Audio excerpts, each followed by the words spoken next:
Bonjour les amis. La semaine dernière, nous nous étions quittés en terre des lions, où vit la tribu du fleuve qui croit aux esprits de la rivière. Tout un programme, quoi. L'esprit du fleuve nous a entendus. Le roi Kalaïkam, après avoir sauvé un petit guépard d'une mort certaine, avait retrouvé sa douce Yalamé, qui venait de mettre bas. Ils ont eu 3 magnifiques lionceaux, dont un, malheureusement, qui n'a pas survécu. Elle est partie. Ils ne connaîtront jamais leur sœur. Une prophétie concernant les 2 petits lionceaux a été énoncée par l'esprit du fleuve. Ton fils, Akam, deviendra un des plus grands rois que la savane ait connu. Avec sa sœur, Laïka, ils changeront le destin de tous les lions. Et n'oublions surtout pas cette phrase, que je n'ai pas comprise, ni vous d'ailleurs à ce stade de l'histoire. Ce que l'on croit être la fin n'est en fait que le début. Je comprends toujours pas. Bref, passons. Quoi d'autre? Une promesse. Je ne veux pas qu'ils se contentent de vivre leur vie comme nous tous. Je veux qu'ils puissent la choisir. J'y veillerai également. Ah là là, s'ils savaient dans quoi ils se sont lancés. Bon allez, on y va pour la suite?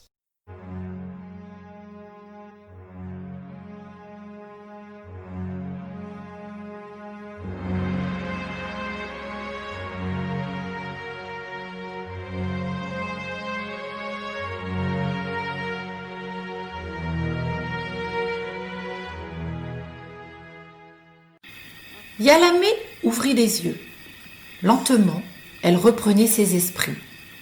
Elle venait de prendre conscience que cela faisait déjà plusieurs minutes qu'elle était là, immobile au milieu du camp, plongée dans sa rêverie.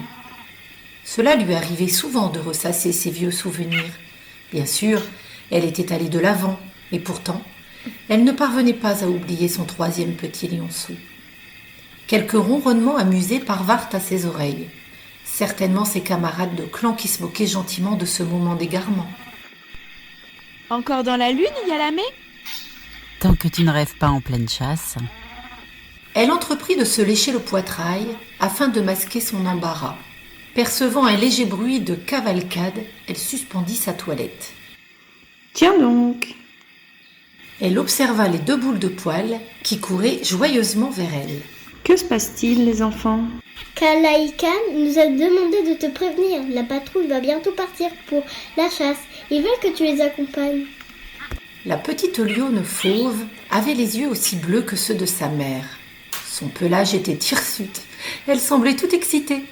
Son frère, Akam, avait une robe plus foncée que celle de sa sœur, et ses yeux étaient d'un beau vert clair. Yalamé se leva et distribua 2 coups de langue affectueux à ses petits. Puis, d'un pas rapide, elle partit rejoindre le petit groupe qui se formait peu à peu au centre de la plaine. Chaque jour, Kalaïkam désignait les lionnes qui partaient à la chasse en veillant à respecter un roulement. Ainsi, chacune avait le droit à son jour de repos. En jetant un coup d'œil par-dessus son épaule, elle s'aperçut que ses 2 jeunes chenapans l'avaient suivie. Que faites-vous encore là ? En fait, on se disait que peut-être... On voudrait t'accompagner à la chasse. Nous en avons déjà parlé. Je vous ai dit non. Mais pourquoi ? C'est pas juste. Parce que vous êtes trop jeune pour observer une partie de chasse. C'est beaucoup trop dangereux pour vous. Mais nous sommes les seuls lionceaux de la tribu à ne pas y être encore allés. Laïka, vous êtes les seuls lionceaux de la tribu.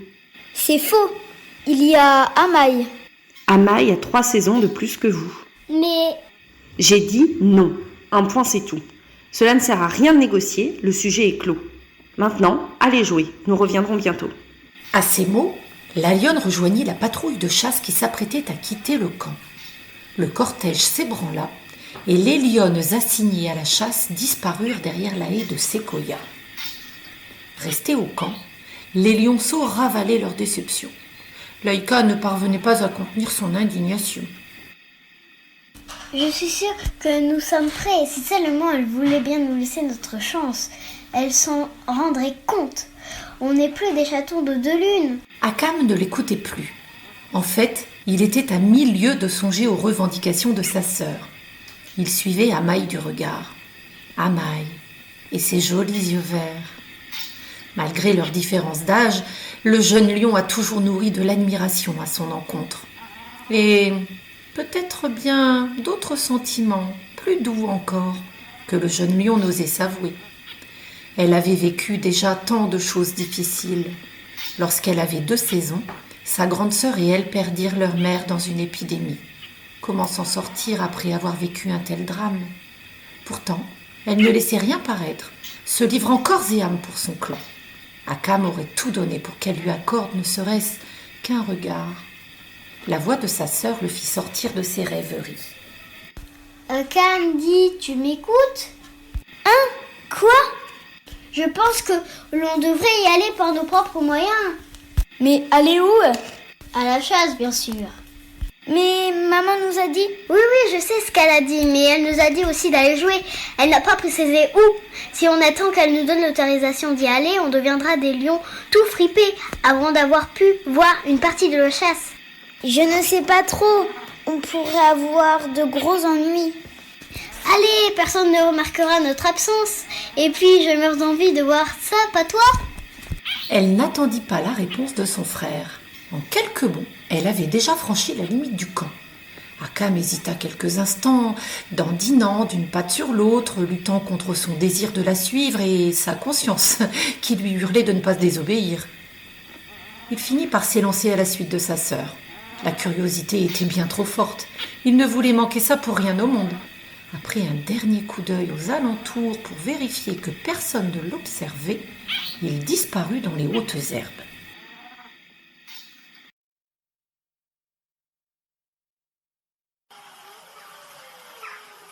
Ce qui semblait être une merveilleuse idée au départ venait de tourner au cauchemar.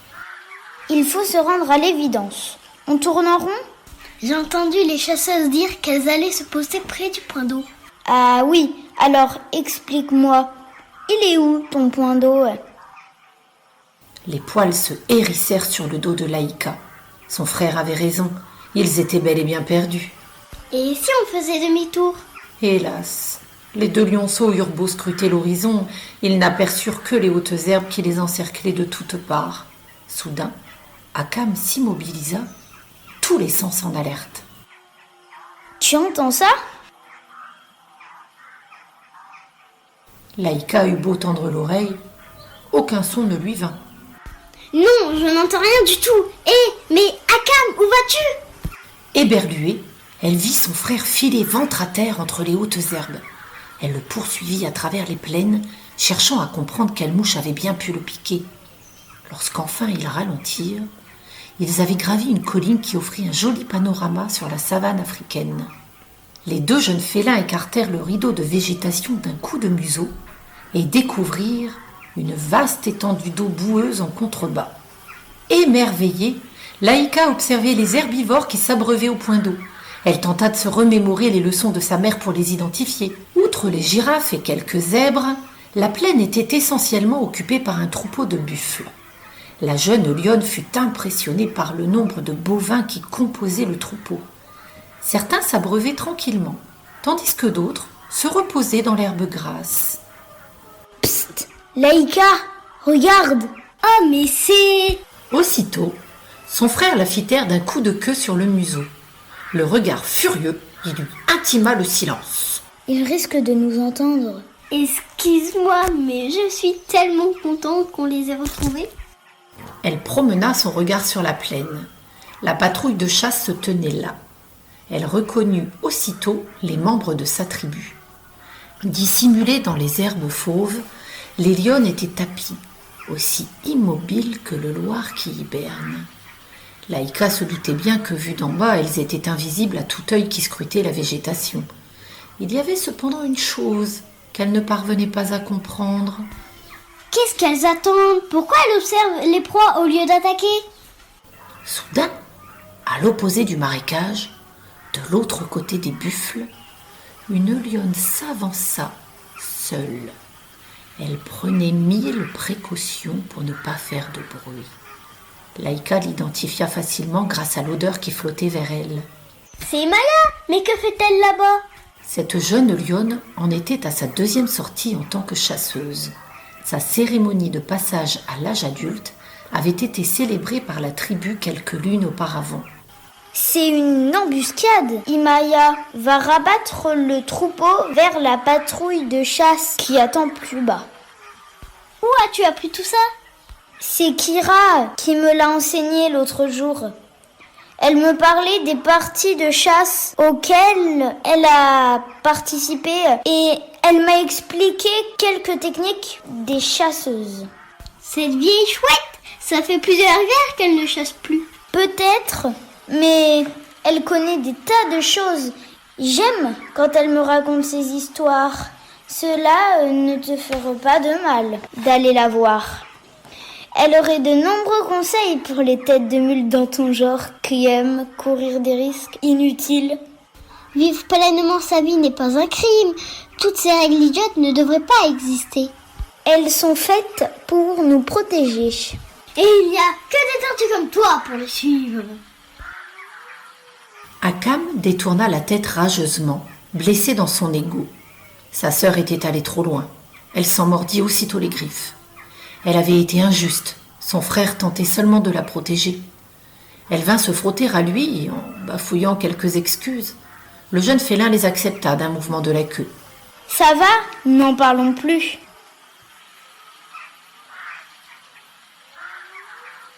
Encore blessé des propos de sa sœur, Akam reporta son attention sur la patrouille de chasse. Dans les rangs qu'avaient formés les chasseuses, il vit un félin s'avancer. Il huma l'odeur que le simoun apportait à ses narines et reconnut aussitôt Taïta. C'était une ancienne, très respectée. Elle fut l'une des premières à voir le jour dans le clan de Kaleikam. Ce dernier lui avait accordé toute sa confiance en lui offrant le rôle prestigieux de chef des unités de chasse. La vieille lionne marchait d'un pas calme et déterminé, en prenant soin de rester à couvert. Ses nombreuses cicatrices, son oreille déchiquetée et sa démarche raide faisaient d'elle une vétérane pétrie d'expérience. On dit que sa sagesse est telle que tout le clan entier lui doit obéissance. Akam ne lui avait jamais parlé personnellement. Il gardait même une certaine crainte vis-à-vis d'elle. Tant de respect et de puissance intimidaient un jeune lionceau. Se frayant un chemin parmi les hautes herbes, ses pattes n'émettaient aucun son, malgré le sol tapissé de brindilles. Le jeune lion était impressionné par la démarche silencieuse et noble de la meneuse. Je me rapproche de l'unité de chasse. D'accord, mais sois prudent surtout. Ne t'inquiète pas pour moi, je ferai bien attention. Sur ces paroles, il se tapit au sol et contourna leur promontoire. Le vent contre lui, pour ne pas être trahi par son odeur, il se nicha dans un petit renfoncement à quelques centaines de pattes des chasseuses. De là, il avait une vue imprenable sur tout le point d'eau. Taïta se tenait à présent non loin du reste de l'unité, assise, les muscles tendus, la queue levée sur le côté, comme pour avertir les autres de se tenir prêtes. Tout à coup, un craquement sonore retentit à l'autre bout de la plaine. Toutes les têtes félines et bovines se tournèrent aussitôt vers Ithaca. Cette dernière se tenait non loin des premiers buffles, l'échine hérissée, regardant la brindille brisée sur laquelle sa patte venait malheureusement de se poser. Puis, tout s'accéléra.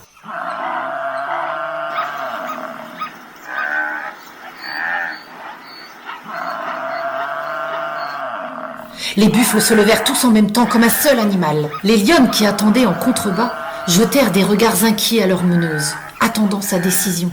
Celle-ci, impassible, abaissa sa queue d'un coup sec. La troupe réagit au quart de tour. C'était le signal donnant l'ordre d'attaquer. Ce qui suivit fut tellement confus qu'Akam ne savait plus où donner de la tête. Les chasseuses bondirent hors des fourrés qui les dissimulaient et atterrirent au milieu du troupeau en panique. Les bovins couraient en tous sens, poussant des mugissements affolés. L'unité de chasse parvint à encercler un jeune mâle. Furieuse, la mère du petit les chargea. Les lionnes durent battre en retraite. Akam! Ce cri résonna dans ses oreilles. D'un bond, il se retourna vers sa sœur. Laïka était immobile, face à un énorme buffle qui la chargeait. Sa fourrure avait triplé de volume et ses griffes se trouvaient fermement plantées dans le sol.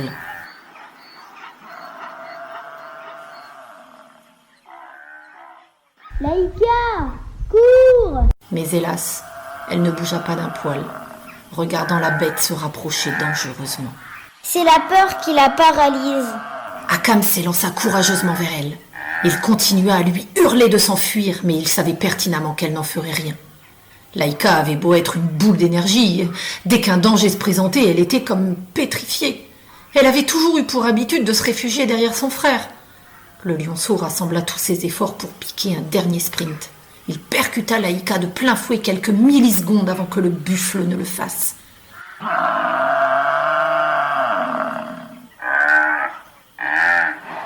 Elle roula sur le côté, échappant de justesse aux cornes de l'herbivore. Akam se releva et reprit sa course en priant pour que sa sœur ait retrouvé ses esprits. En un bond, elle le rejoignit et ils se remirent à courir.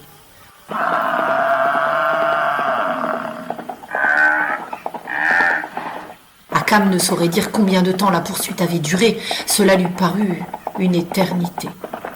Plus d'une fois, il sentit le souffle chaud du buffle sur sa nuque. Il crut souvent que sa fin était proche.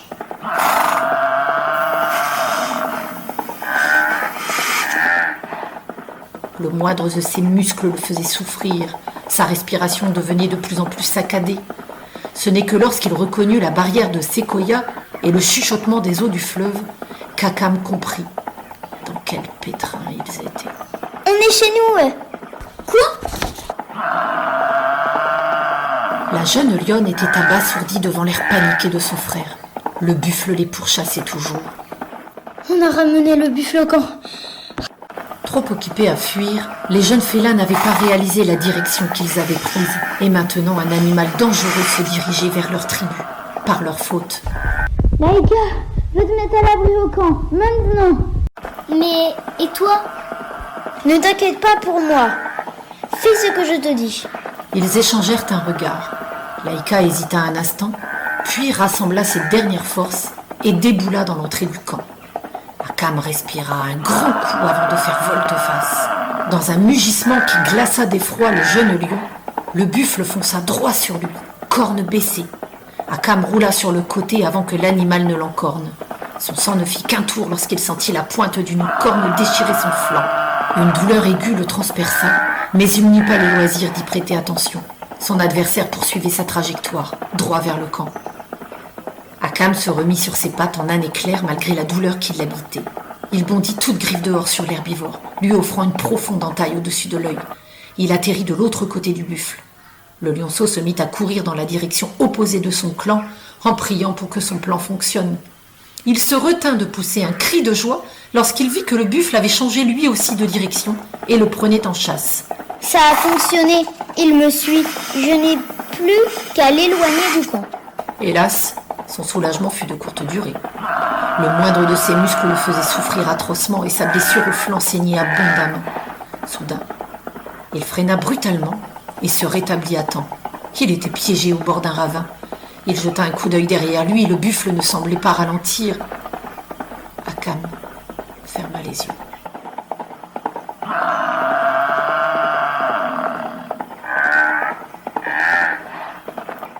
Je suis mort. Cette fois, c'est sûr. Est-ce que ça fait mal de mourir? Tout d'un coup, un rugissement couvrit le vacarme des sabots qui se dirigeaient vers lui.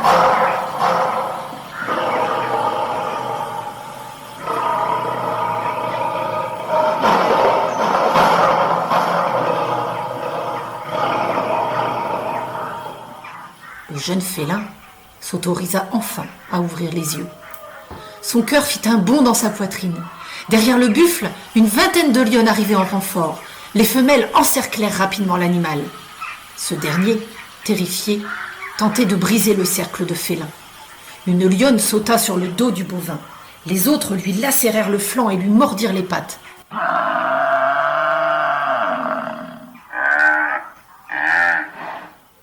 Mugissant de douleur, le bovin courut vers le ravin. La lionne, toujours sur son dos, s'en rendant compte, il se cabra si brusquement qu'il parvint à éjecter l'intruse. Celle-ci retomba mollement sur le sol, le souffle coupé. L'herbivore fonça sur elle. Akam regardait avec horreur la scène qui se déroulait sous ses yeux impuissants.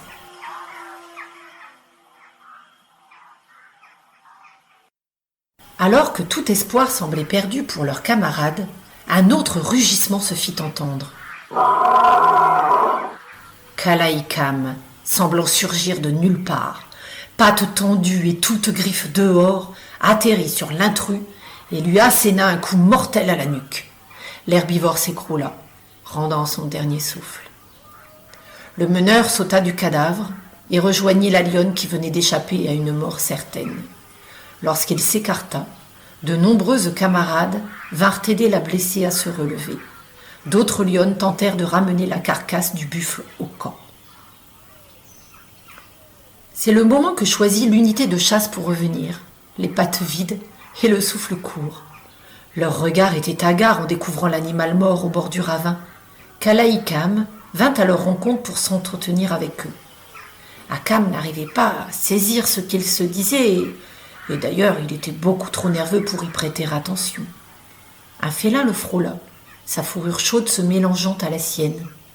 Il leva la tête et reconnut Laïka assise à côté de lui, sa queue enroulée autour de ses pattes. Les yeux inquiets de sa sœur se posèrent sur l'entaille qui lui barrait le flanc. « Tu es blessée ?»« Ce n'est rien. » La jeune lionne plongea son regard dans le sien. « Merci. » Akam se frotta contre sa sœur, qu'il était bon de la voir saine et sauve. Lorsqu'il reporta son attention sur Kalaï-Kam et l'unité de chasse, il s'aperçut que le groupe s'était dissous.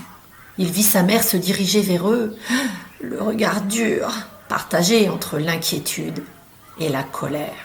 Akam tressaillit. « Cette histoire n'est pas encore terminée. » Dans votre tanière, tout de suite, il faut qu'on parle.